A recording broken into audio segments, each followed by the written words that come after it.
गुरु चरण सरोज रज, निज मन मुकुर सुधारी। बरनौ रघुबर बिमल जसु, जो दायकु फलचारी। बुद्धिहीन तनु जानिके, सुमिरो पवन कुमार। बल बुद्धि विद्या तेहु मोहि, हरहु कलेश विकार। जय हनुमान ज्ञान गुण सागर, जय कपीस तिहु लोक उजागर। रामदूत अतुलित बल धामा, अंजनी पुत्र पवन सुत नामा। महावीर विक्रम बजरंगी, कुमति निवारी सुमति के संगी। कंचन बरन बिराज सुबेसा, कानन कुंडल कुंचित केशा। हाथ वज्र औ ध्वजा बिराजे, कांधे मूंज जनेऊ साजे। शंकर सुवन केसरी नंदन, तेज प्रताप महाजगबंदन। विद्यावान गुणी अति चातुर, राम काज करिबे को आतुर। प्रभु चरित्र सुनिबे को रसिया, राम लखन सीता मन बसिया। सूक्ष्म रूप धरि सियहि दिखावा, बिकट रूप धरि लांग जरावा। भीम रूप धरि असुर संहारे, रामचंद्र के काज सवारे। लाए सजीवन लखन जियाए, श्री रघुबीर हरषि उर लाए। रघुपति कीन्ही बहुत बड़ाई, तुम मम प्रिय भरतहि सब भाई। सहस बदन तुम रोजस गावे, अस कहि श्रीपति कंठ लगावे। सनकादिक ब्रह्मादि मुनीसा, नारद सारद सहित अहिसा। जब कुबेर दिखपाल जहाते, कभी कोबिद कहि सके कहते। तुम उपकार सुग्रीवहि कीन्हा, राम मिलाय राजपत दीन्हा।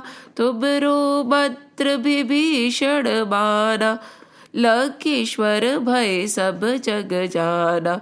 जुग सहस्त्र जो जन पर भानु, लील्यो ताहि मधुर फल जानू। प्रभु मुद्रिका पहली मुख बाही, जलधि लागी गए अचरज नाहि। दुर्गम काज जगत के जेते, सुगम अनुग्रह तुम्हरे तेते। राम दुआरे तुम रखवारे, होत न आज्ञा बिनु पैसारे। सब सुख लहे तुम्हारी शरणा, तुम रक्षक काहू को डरना। आपन तेज सभारो आपे, तीनों लोक हाकते कापे। भूत पिशाच निकट नहीं आवे, महावीर जब नाम सुनावे। नासे रोग हरे सब पीरा, जपत निरंतर हनुमत बीरा। संकट ते हनुमान छुड़ावे, मन क्रम वचन ध्यान जो लावे। सब पर राम तपस्वी राजा, तिनके काज सकल तुम साजा। और मनोरथ जो कोई लावे, सोई अमित जीवन फल पावे। चारों जुग प्रताप तुम्हारा, है प्रसिद्ध जगत उजियारा। साधु संत के तुम रखवारे, असुर निकंदन राम दुलारे। अष्ट सिद्धि नव निधि के दाता, असबर दीन जानकी माता। राम रसायन तुम्हरे पासा, सदा रहो रघुपति के दासा। तुम्हरे भजन राम को पावे, जन्म जन्म के दुख बिसरावे। अंत काल रघुबरपुर जाई, जहाँ जन्म हरि भक्त कहाई। और देवता चित्तन धरहि, हनुमत से ही सर्व सुख करहि। संकट कटे मिटे सब पीरा, जो सुमिरे हनुमत बलबीरा। जय जय जय हनुमान गोसाई, कृपा करो गुरुदेव की नाई। जो सत बार पाठ करे कोई, छूटहि बधि महासुख होई। जो यह पढ़े हनुमान चालीसा, होवे सिद्ध साकी गौरीसा। तुलसीदास सदा हरि चेरा, की जय नाथ हृदय बहडेरा। पवन तने संकट हरन, मंगल मूर्ति रूप।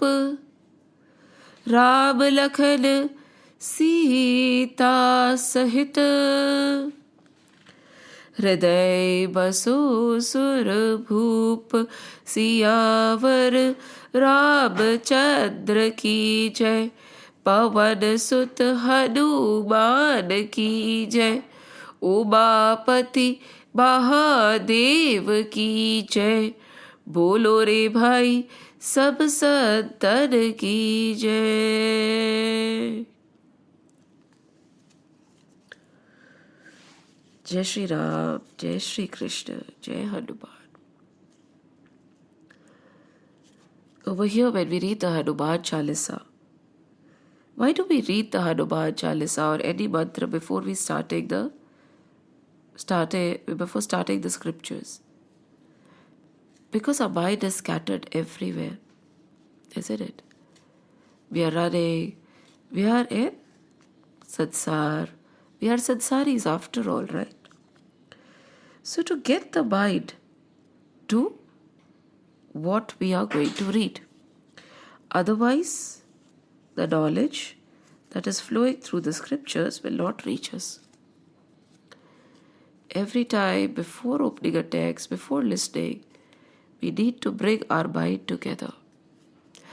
It is always scattered, isn't it? And just like Arjun is requesting Sri Krishna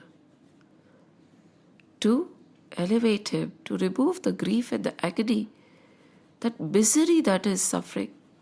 And this misery we discussed in the last session is beyond what words can describe. In the same way, in the beginning of Hanuman Chalisa, what do we ask the Lord? We ask, with all the things, Haru Kalesh Bikar. ये कलेश जो है ना, this grief, this agony, this constant pain, kindly take that away. Arjun here is also saying, kindly take that away. And how? Over here, when we are chanting Guru Dev Ki Nai, right? In a Hanuman Chalisa, how do we want Sri Hanuman to enlighten us and take our pain away? In the form of a Guru. Guru Dev Ki Nai, come as a Guru, enlighten us, take away this ignorance, give us wisdom. In the same way, Arjun over here also accepted Sri Krishna as his Guru, and he became the disciple. Because knowledge flows from up to down. Unless and until we think that somebody is superior than us, we think that there is nothing that that person can teach. Although there is no superior or no inferior, all are that one divine. But unfortunately, when we are in the Deha Buddhi, the only way for us to learn is when we feel that we can be taught. So in Hanuman Chalisa also, while we are reading the Hanuman Chalisa, the first thing we tell him is take away the taps and tap. There are 3 types of taps, isn't it? Adi Bhautik, Adhyatmik and Adi Devik. Adi Bhautik, Adhyatmik, Adi Devik. These 3 types of tap infest us. They are the ones which cause agony. One is due to natural calamities that is happening all around us. Could be a cyclone, could be a tsunami, could be the virus that we are facing right now. The second kind is caused by other people. Right? He did this to me, he said this to me. Because of him, I am agonized. And the third type of agony is caused by the self-inflicted. We generally feel that the greatest agony is caused by others, isn't it? Otherwise, if everybody would have been kind to us and everybody would not have tormented or tortured us, everybody would have met our expectations and not hurt our ego, we would have been happy. The second is the situation, this coronavirus that is all around is taking away my peace. I am in so much of depression. It is like, the tsunamis which come, the cyclones, and all these things, that these earthquakes, they are the ones which are causing pain and agony in my life. If nothing of the sort had happened, I would have been happy. And the third, which we consider to be very little, is self-inflicted, where I cause agony to myself. They're not in the exact order as the Hindi version, but these are the 3 agonies that we face. Now my question here is it true that others are the source of our biggest problems?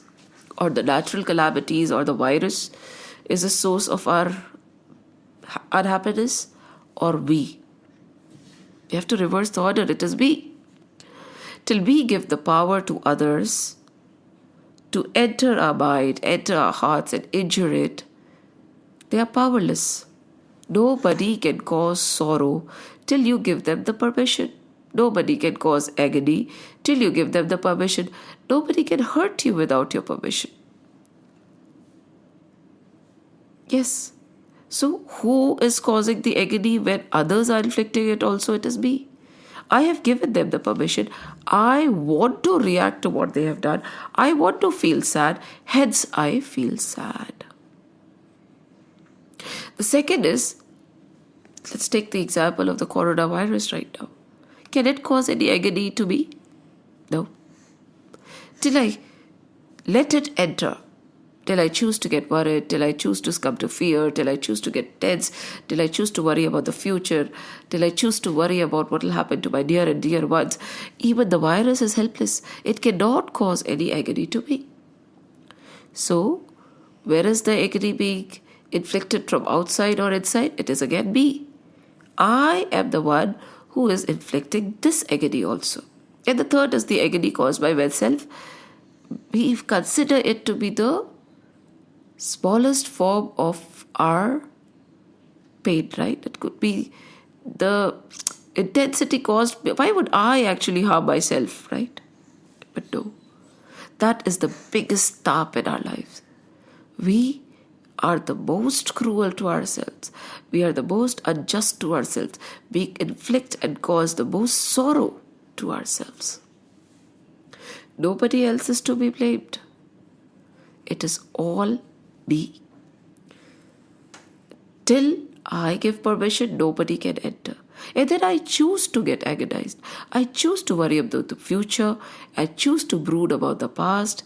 I choose to get agitated about the present. I'm always restless. Why? That is not our true nature, isn't it? I am Satchidanand Swarup, we should tell ourselves. So the greatest form of agony over here also, Arjun's agony is not inflicted by the battle. It is not inflicted by the Kauravas or the Pandavas.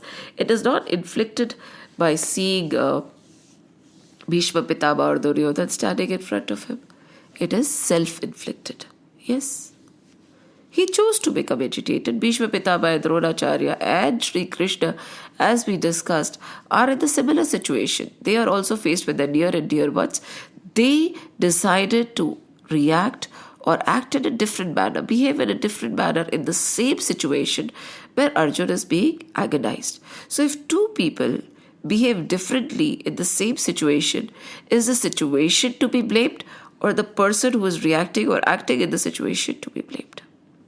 Situations, other people, natural calamities, all these are never to be blamed.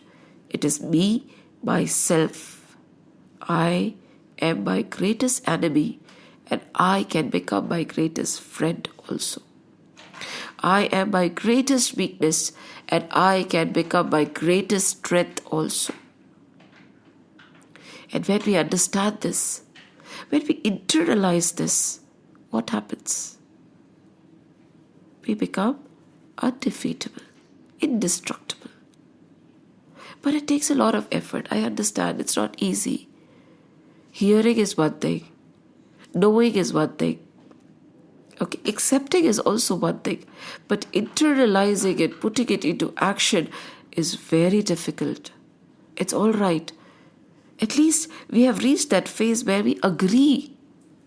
Initially, we just refute these logics. We do not even want to agree. We want to dispute and disagree. At least if this awareness is there, this acceptance is there, this knowledge is there, there is no resistance against this knowledge. That is also a very good first step.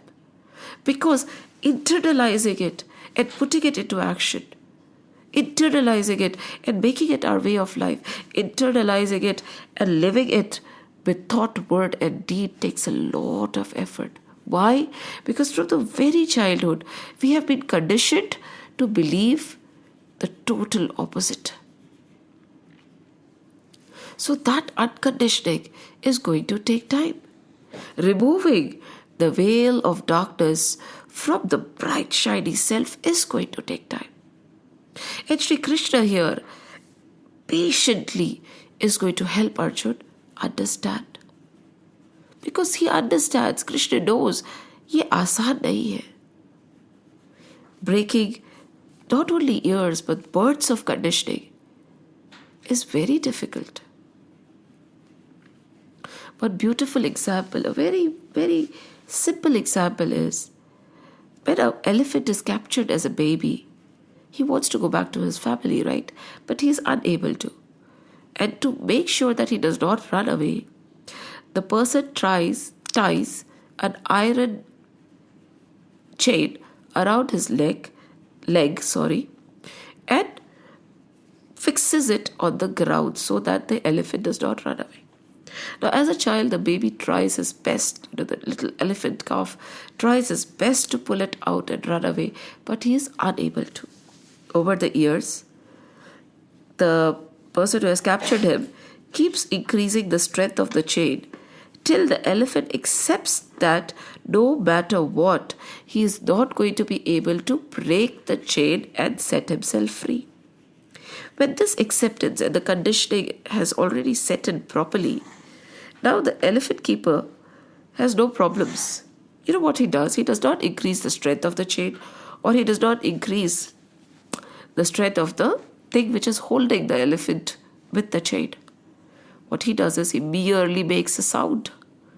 Neither does he fix the chain, nor does he put the chain on the ground or tie the chain around the leg, or for that matter, around anything strong to hold the elephant.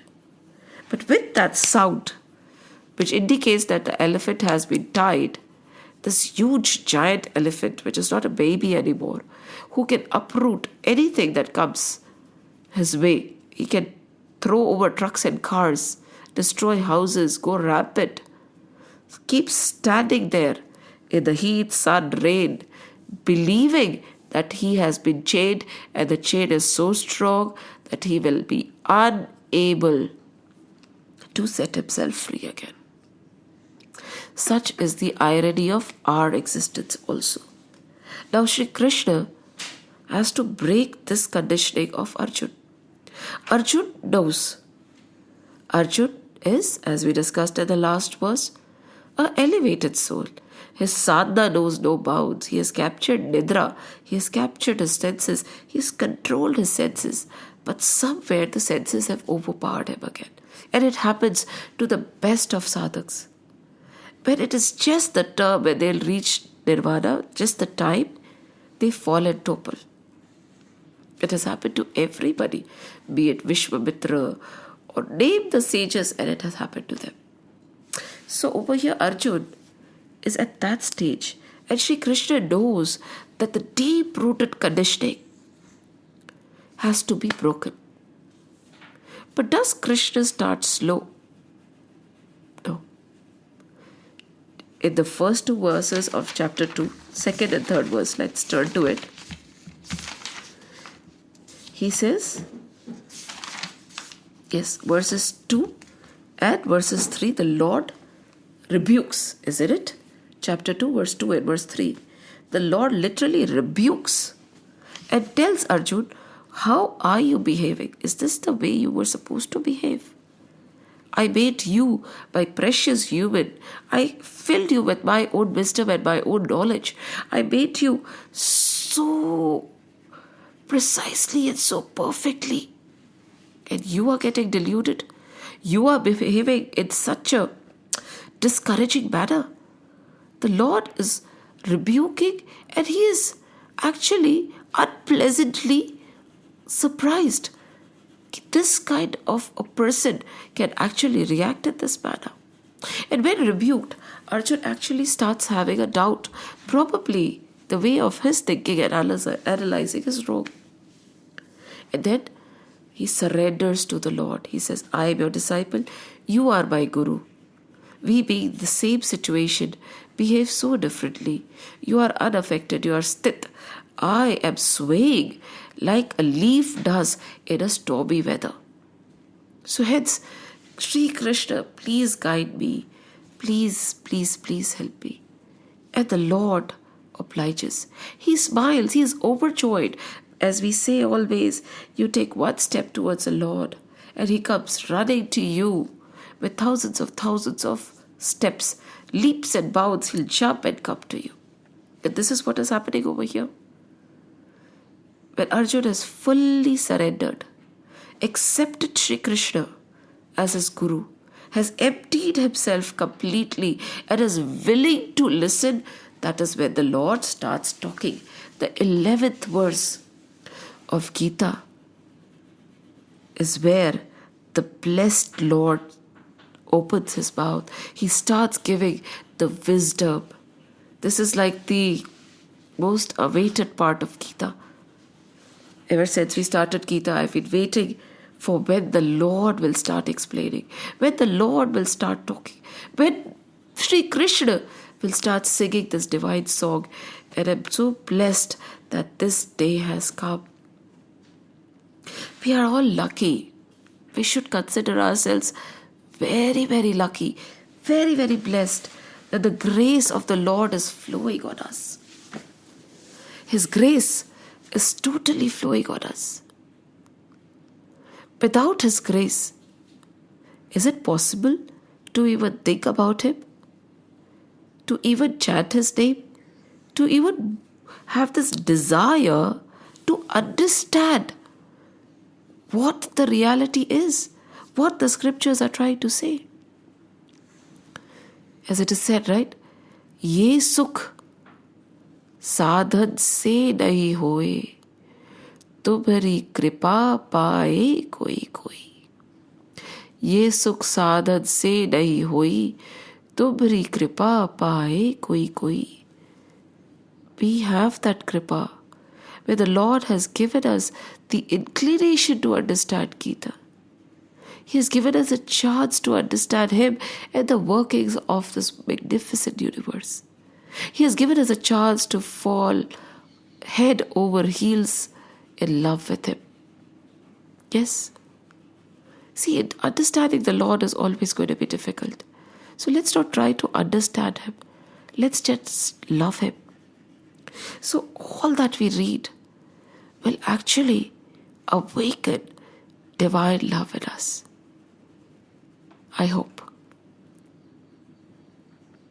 With this, Sri Bhagwan starts his Geeta as the Guru of Arjun, who has become his disciple, where in the middle of the battlefield, Kurukshetra.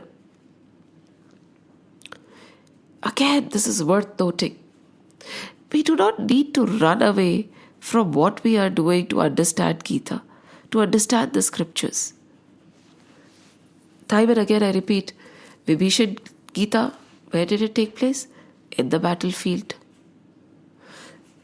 Again, Srimad Bhagavad Gita, where is it taking place? In the battlefield. What is this battlefield? This battlefield is our life. Every day we fight battles. Some we lose, some we win.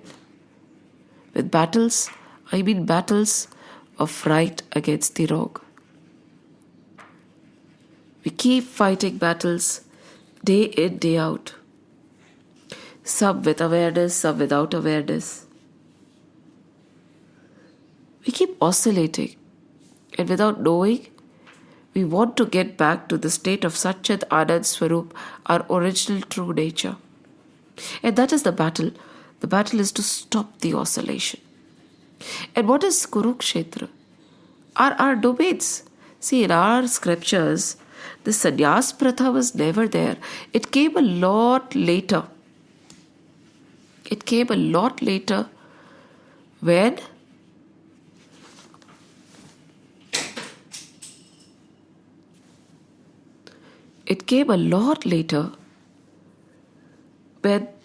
the other dharms started propagating it.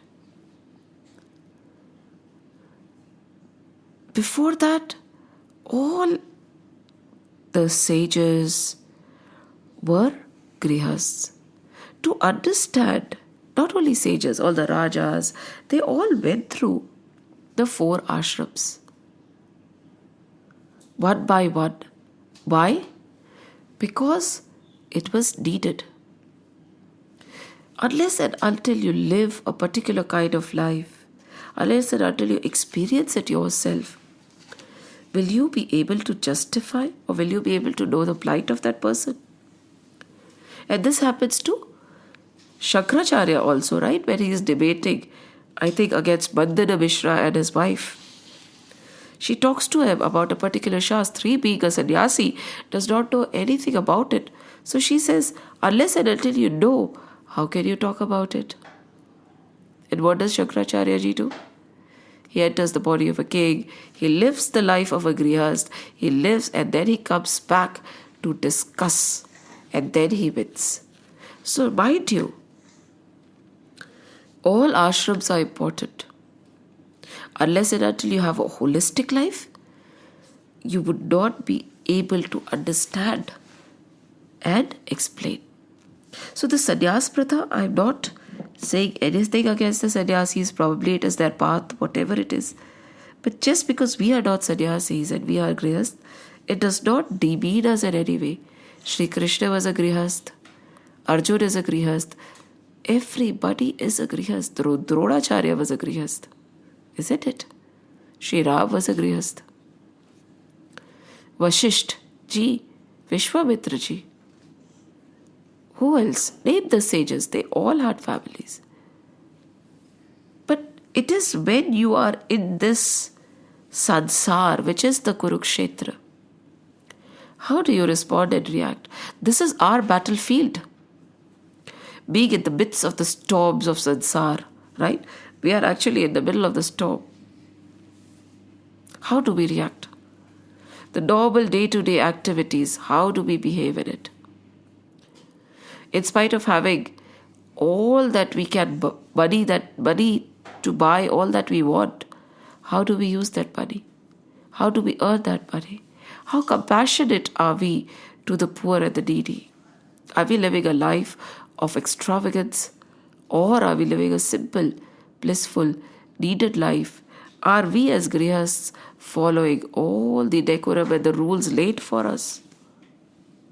So this is a battlefield. Every day, the battle between desires, wants is going to happen. Between the vices and the virtues is going on. It's raging in us. In the middle of this war,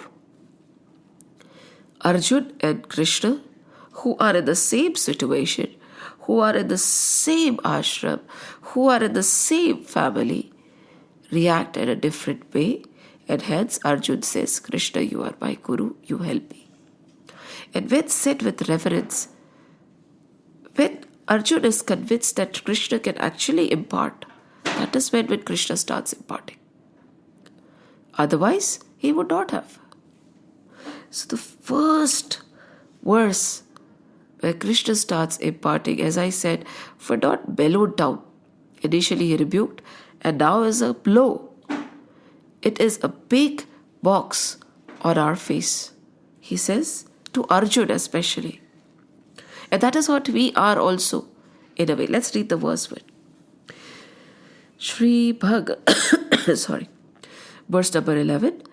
Shri Bhagavan Uvacha Asocyananvasho chastvam Ashocyananvasho chastvam Pragyavadapsha bhashase Gatasuna agatasubscha Nanusochanti panditaha. Once more. Asocyanan vasho chastvam pragyavadapsha bhashase gatasuna gatasubscha nanusocyanti panditaha. You can break it also. Gatasun agatasubscha. Right? Because Gatasun and agatasubscha, when they join together, they sound as Gatasud gatasubscha. Now over here, what is the Lord saying? We'll go very slowly with this verse and probably with all the other verses because Sri Bhagavan is talking. And to understand what Sri Bhagavan is saying needs a lot of patience, need a lot of internalizing. We need to just stop at every step and introspect. The meaning is, first in Hindi, तुमने शोक ना करने योग्य का शोक किया है. Right? He's talking to Arjun now. And Krishna is saying, तुमने शोक ना करने योग्य का शोक किया है और विद्वता की बातें कर रहे हो. See, he's talking like a pandit, right? He's giving us so much of gyan. He's talking like a wise man. Yet, he is in agony. He is in grief. He is so sorrowful about things which do not need anybody to be sad about. जिनके प्राण चले गए हैं उनके लिए और जिनके प्राण नहीं गए हैं उनके लिए पंडित लोग शोक नहीं करते. The ones who are dead, who have left the body, for those and the ones who are still alive and in their body right now, the pandits, the knowers of the knowledge, do not do any shok. They never indulge in any shok. They don't grieve over them. Yet, Arjun, though you have been talking like such a wise man, you have been imparting wisdom after wisdom, you're believing that you are the knower of everything, yet you are getting worried and you are grieving over things which do not deserve to be grieved on. Neither the dead nor the living are worthy of our grief. किसके लिए उदास होना है इस जीवन में? किसके लिए? क्यों होना है? Think about it. Think about this verse. And before we enter into the explanation of this verse, let me put forward two stories. One is the story of Puranjana. They are relevant to the verse, so kindly hear it out and think of it. And then we will go on to the explanations. Puranjana, and this is a story from Srimad Bhagavad Mahapuran. There were two friends, right? And they were very, very good friends, best friends for all you know. And they would do everything together, inseparable, always there together. For eternity, these two friends had been together. One was Puranjana by name, and the other, his friend, was Avijnata. Avijnat. Why Avijnat? Because nobody truly knew who he was. Nobody truly understood his ways. Nobody truly knew where he came from, when was his beginning and when was his end. However, Puranjana did not bother. He was very happy with his friend, and he would spend all his time with Avijnat. But one day, while Puranjana and Avijnat were roaming around, suddenly Puranjana saw a beautiful city. Now Puranjana had started becoming a bit restless, right? And he was looking around. Otherwise, there was no reason for him to look away from Avijnat. He became restless and he started looking around. He became restless and he started looking around. And what did he see? He saw a beautiful city. A city with 5 gates. Oh, he said, isn't this so beautiful, so lovely? What is this place? I really need to go and see it. And he left his eternal friend Avijnat. And he came down. He came down to closely see the city. The city was beautiful. Splendor, waterfalls, and beautiful gardens. There was an aroma and a fragrance in the city. There were palaces of all kinds. There were fruits and there were riches which he had never seen before. He got so tempted that he wanted to enter the city. And while he was trying to enter the city, he saw a beautiful lady, a beautiful girl, and her friends roaming around. He could not take his eyes off this girl. Tempted by his beauty and enticed by the city, he entered the city and started following this girl. And this girl quietly would sometimes look at him and sometimes take away her gaze, and then again quietly look at him and then sometimes take away her gaze, smile at times and run away at the others. And Puranjana totally forgot his friend Avijnat and started chasing this girl. All he wanted to do was be with her. All he wanted to do was stay in this beautiful city for the rest of his life. And he asked this girl, "Who are you?" She said, "I am the queen of the city. This is my city. But I actually do not know also how I came to be here." But then Puranjana was not bothered. He did not want to know much. He was just so rooted to the spot gazing at her. He could not take his eyes away from this lady. And he asked, "Who are these beautiful girls that surround you? Please tell me about you." But then she smiled and said, "I do not know who I am, nor do I know who created me. All I know is that I belong to the city and that I live here. I do not know who built the city either." In spite of asking again and again, he got the same response. And she said that, "See, all these people, the men and the women and everybody that you see are my companions. They attend to my every need. And this 5-headed serpent guards the city. He is the guard. He protects the city with his life." And she looked at him. She said, "But I am lonely and I need a husband. And I think you are going to be the perfect man to become my husband. Would you like to marry me?" she said. And she said, "There is nothing as wonderful as love. Nothing else can equal the happiness. She said, you desire me and I really love you a lot. Well, what happened then? They got married and they started living. Puranjana started enjoying the city. He loved the company of his wife. He would just be with her, enticed with her beauty, never leaving her side. So much so was the bond between them, so much so they got attached to each other that Puranjana actually forgot his own identity. He forgot that he also had a existence before this. He thought this was it. He forgot Avijnat totally. Not only this, he forgot his own emotions, his own pain and sorrow. There was nothing, there was numbness there. But when this lady Puranjani, let's call her, would cry, he would cry because he would feel the pain.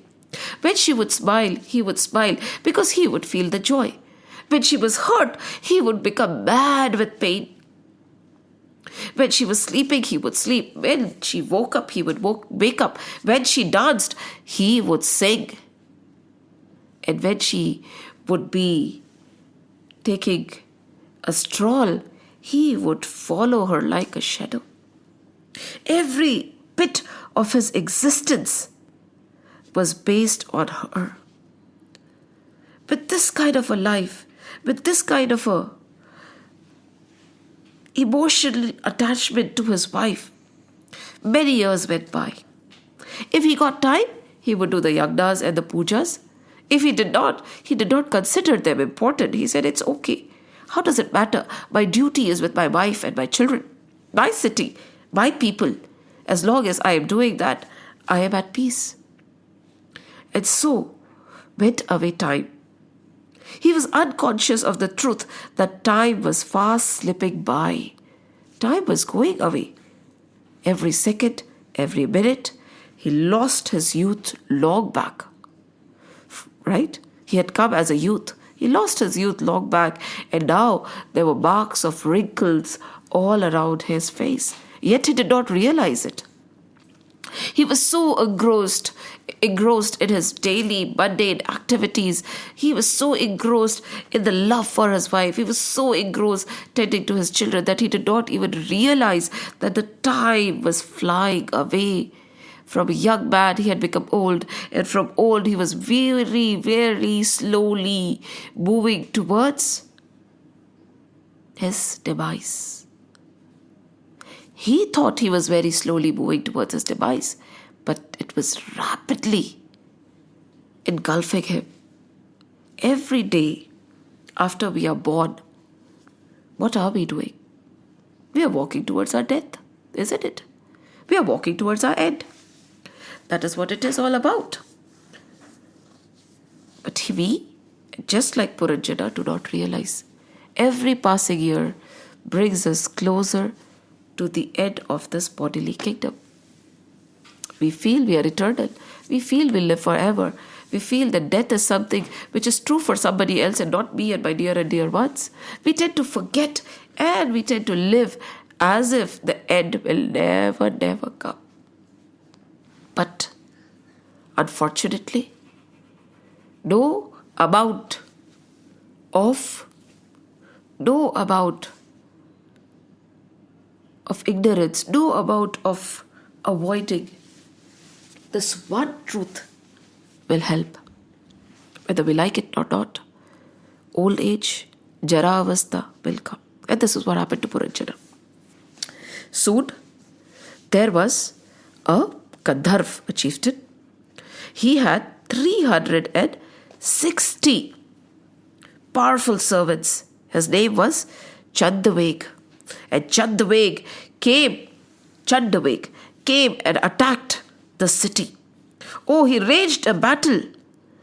All his 360 people were attacking the city ruthlessly. Chandaveg decided to attack this city called Bhogavati.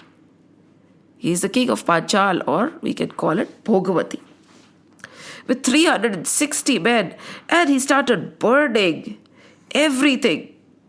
The snake which was guarding the city, the 5-headed snake, tried to stop the attack, but he failed. He could not stop the attack, and these people entered and started destroying the city. Puranjana was so distressed, he did not know what to do. Wherever he looked, there was destruction. Wherever he looked, there was fire. He really did not want to leave and lose his wife and children. He refused to pay attention to the invasion. He just focused on his children. He just focused on taking care of them. He just wanted to keep them safe. In spite of all the invasion, all the mayhem that was happening around his city, he remained quiet, remained focused in a small little make-believe world. However, slowly the fight started becoming intense and it started entering his own kingdom. Along with this, Chandaveg also got Kal, and its name was Jara. And she was not at all attractive, but she was powerful, and she started destroying more aggressively and more rapidly whatever was left. And now he could see this Sena of Jara and Yavaneshwar heading closer and closer and closer, and they were angry. They were somehow angry. They just did not want to stop. There was disappointment again. Puranjana was so disappointed. And finally he was enslaved. They enslaved him and they captured him and they started pulling him away from his city. When he turned back, he saw fire everywhere. He started thinking about, oh my God, what would happen to my children? Would they burn? How will they live without me? My poor wife, she cannot even do anything. She cannot even think without me. What will happen to her? Thinking this, the agony he felt was beyond words. However, these people, Chara and her army, did not stop. Yavaneshwar was even worse. They were ruthless and they started pulling him away. The old snake tried, but he could not do anything. And hence, slowly, he saw his entire city destroyed. It was invaded by Chandaveg and it was burned to ashes. His beloved wife left. She did not care anymore. Why? The one who really loved her for a very long time? He looked all around. The city was falling to pieces. His world, his beautiful world, where his children adored him, his wife loved him. The love was gone. It was all ashes and brown and dark now. He still wanted to hold on. He still wanted to stay. However, they wouldn't let him. And then finally he had to leave. He died. And when he died, Bhogwati fell to pieces and nothing was left of it except the name. He was reborn because he died thinking of Puranjani. It is said that Puranjana was reborn and he married Balyadhaj. Well, again, he started taking care of Balyadhaj and he had a very good life. But again, time came and suddenly Vaidharbi was his name, found her husband dead. He was like in a flame of fires. She abandoned his children also at that time. And then she saw that her husband was no more. Now the one who was Puranjana is now Vaidharbi. And now again she's shouting and crying that oh my God, my husband is dead. I cannot live without him. And she's weeping. And she has decided to ascend the funeral pyre along with her husband. What is the point of me being alive when my husband is no more? Now when he was Puranjana, he was weeping for Puranjani. He died thinking of Puranjani. He was born as Vaidharbi. Vaidharbi got married and her husband died. Now when the husband died, she's again weeping and thinking the world has come to an end and she cannot live without him. And when she's about to go onto this fire pyre and burn herself along with her husband, she hears a voice. And the voice said, "Listen, why are you crying so much? You are not Vaidharbi. You are not Puranjana. You are my friend. Don't you remember me? I am Avignat. And she said, Avignat? Who Avignat? She said, we were inseparable, says Avignat. We always used to be together. Don't you remember anything? You and I were like swans floating on the surface of the Manasa lake. You were very dear to me. So was I to you. And then you left my company. And henceforth, you have been from one bird to another bird. First you were Puranjana, now you are Vidarbhi. Don't you want the cycle to end and come back to me? You are neither the man who married Puranjani, nor are you the princess Vidarbhi who married Malyadhwaj. It has all been an illusion created by yourself because of your ignorance of your real nature, says Avignat. Now, Vidarbhi is looking at the Brahmin, right? She's trying to recollect. And again, Avignat tries to explain. He explains and explains so that she would understand who she really is. You might be thinking, why the story of Puranjana? It is a very thought-provoking story. It is the story of you and me. Bhogavati is this world of Maya.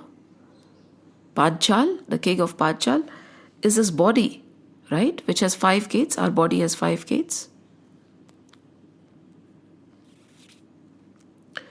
And all that we see around, we indulge with our senses, right? Different senses are indulging in different desires. When we get involved, that is indulging our senses. So who is Puranjani then? Puranjani is the mind which enjoys the pleasures of the senses. And when we totally become involved, when we totally become one with our body, we start thinking that this mind is me, this body is me, I am enjoying. What happens? What happens to Puranjana? He forgot his own independent identity. And whenever Puranjani would cry, he would cry. When she would be happy, he would be elated. When she would be hurt, he would be in pain. Although they were 2 different entities. In the same way, me, my body, my mind, this deha is not me. The emotions and the egos and the expectation that this body and the mind are going through, the pain, I am not involved in it. Who am I then? Yes, who am I? I am the seer. I am the witness.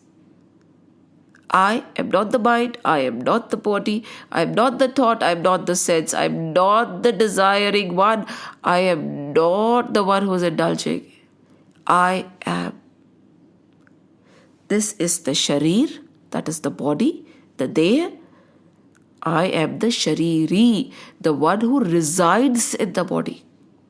Just like he came to the body, right? He was the ruler of Panchal, and then Bhogavati is this world.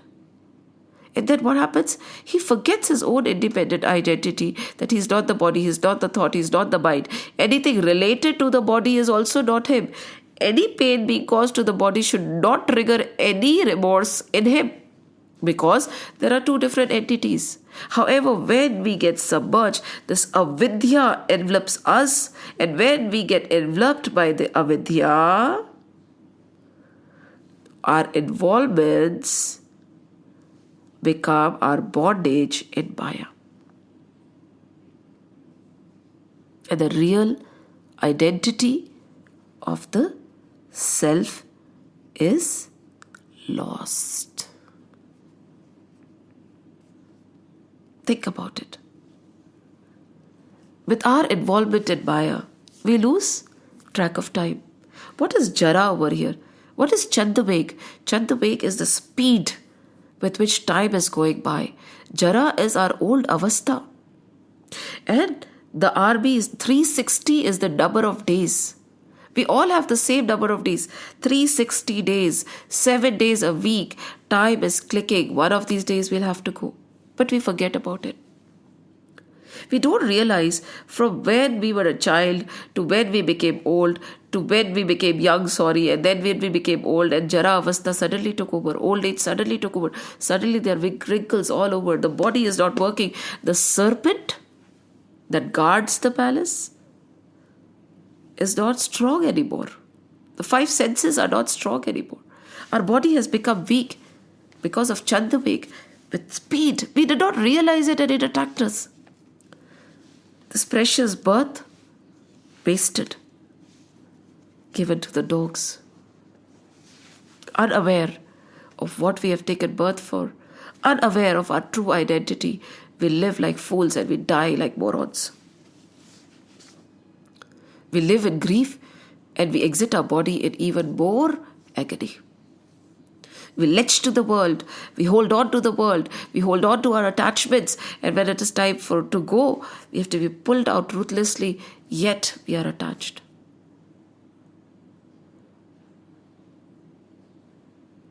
Puranjani is the mind, and the children are the various sense desires. This is our life. We enter this world thinking that yes, we have got this human birth. We will elevate, we will reach Avignat. The separation from Avignat, the separation from the Lord is unbearable. But then Maya takes over, Bhog, right? We forget Yog, where we want to join and connect to the Lord. Yog means joining. We want to connect and become one with the Lord, and we get involved in Bhog. Bhog is when we just want to fulfill our sense desires. And that is the cause of all agony, when we forget our true nature. And that is exactly where Sri Krishna is going to start. He's going to start from this very concept. Because he is not going to say, gradually I'll bring you there. No, he's saying, Arjun, you are lamenting over something totally useless. Because you have forgotten who you are. And that is the first question Sri Krishna raises. Who are you, Arjun? Who are you? Where have you come from? Where are you to go? By God who? By God who? By God who? Till we actually understand, who am I? Who am I? This grief and agony and the sorrow, the intensity might go up and down, but it will never end. Because this ignorance does not let us reach our true nature of Anand. And Sri Krishna starts exactly there. Who are you? Please ponder on this story. We'll delve deeper into this verse in the next session. Think about Puranjana. We are Puranjana. Who are we? Ask yourself, am I the body? No. Am I the mind? No. Am I the thoughts? No. Am I the emotions? No. Am I the ego? No. Am I the desires? No. Am I the senses? No. Do I want? No. If I am not the body, everything that is related to the body in the stool form, in the gross form, is it related to me? No. When I am not the body, is that other body mine? No. Ask. And that is what Sri Krishna is starting with. Who are you?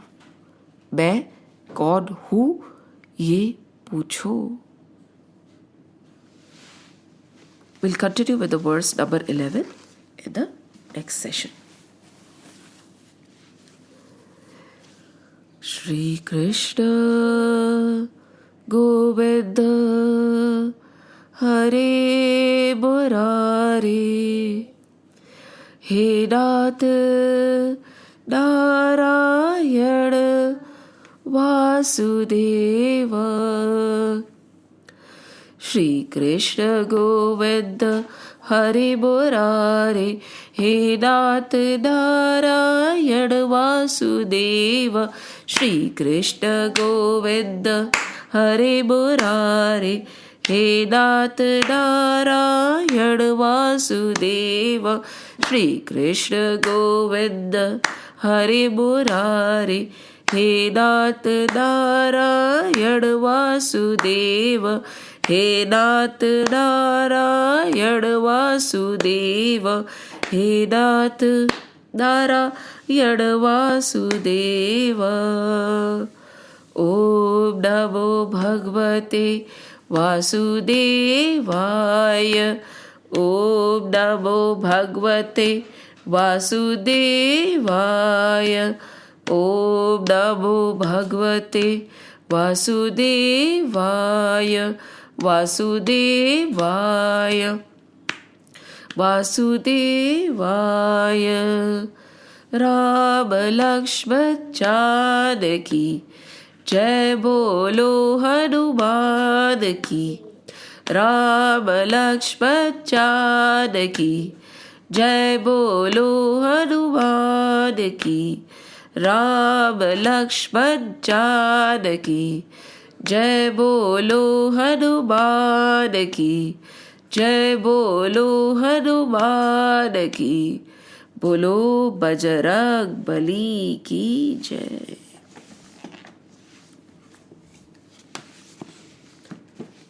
जय श्री राम, जय श्री कृष्ण।